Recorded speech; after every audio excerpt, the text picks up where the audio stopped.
Depuis plusieurs années, sur les berges du Québec maritime, on va observer l'augmentation de plusieurs différentes pressions.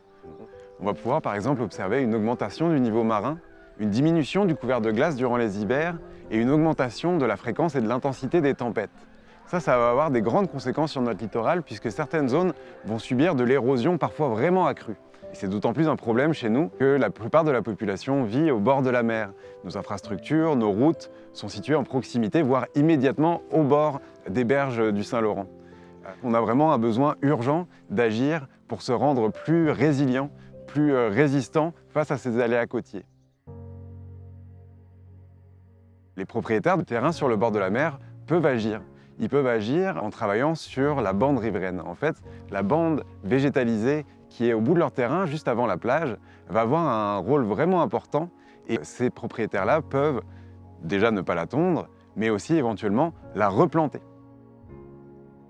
Avez-vous remarqué qu'après une tempête, sur les bords littoraux, les plantes de bord de mer reprennent assez bien?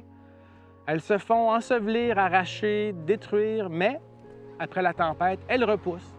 C'est qu'elles sont adaptées à être là. Elles sont adaptées au littoral parce qu'elles tolèrent le sel. Elles sont en mesure de se faire des réserves d'eau douce dans leurs racines et leurs tubercules.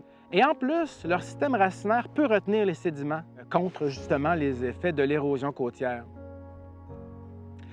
La plante reine des plages ici au Bas-Saint-Laurent, c'est les limes des sables d'Amérique, qu'on appelle aussi le blé de mer ou le foin de mer. Avec ses tiges souterraines, elle est en mesure de recoloniser la plage assez rapidement après une tempête. Et ce réseau racinaire-là crée un filet végétal, un tissu en fait, qui maintient les sédiments en place et qui va stabiliser les plages justement contre les effets des vagues. Vous voyez le système racinaire ici. On voit la tige souterraine qu'on appelle un rhizome. C'est comme une paille dans laquelle circulent les nutriments et l'eau douce.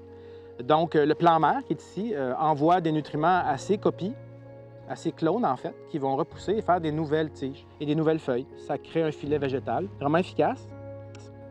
L'endroit pour la planter, c'est le plus proche possible de l'élime qui est déjà sur place, qui est déjà naturel. S'il n'y en a pas, bien là, vous pouvez vous rapprocher le plus possible de votre terrain, en haute plage, jamais en bas, toujours en haut, c'est là qu'elle pousse. Et puis, pour la planter, bien, c'est très simple, pour qu'elle soit humectée avant de la planter. Après ça, elle a des réserves d'eau douce, elle va pousser tout l'été. Le meilleur moment aussi pour la planter, c'est très tôt au printemps, le plus possible. Ça va lui donner toute une saison végétative pour se réétablir et faire des racines, évidemment. On fait un trou dans le sable. Et puis, on enchose comme il faut le plant pour qu'il y ait des sédiments par-dessus la tige. Évidemment, s'il y a des racines comme ici, on les remet dans le sable.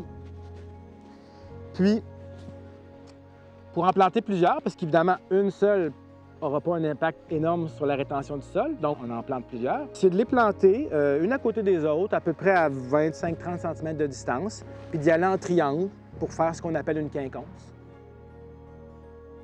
Dans le Bas-Saint-Laurent, vous pouvez faire appel à plusieurs entreprises.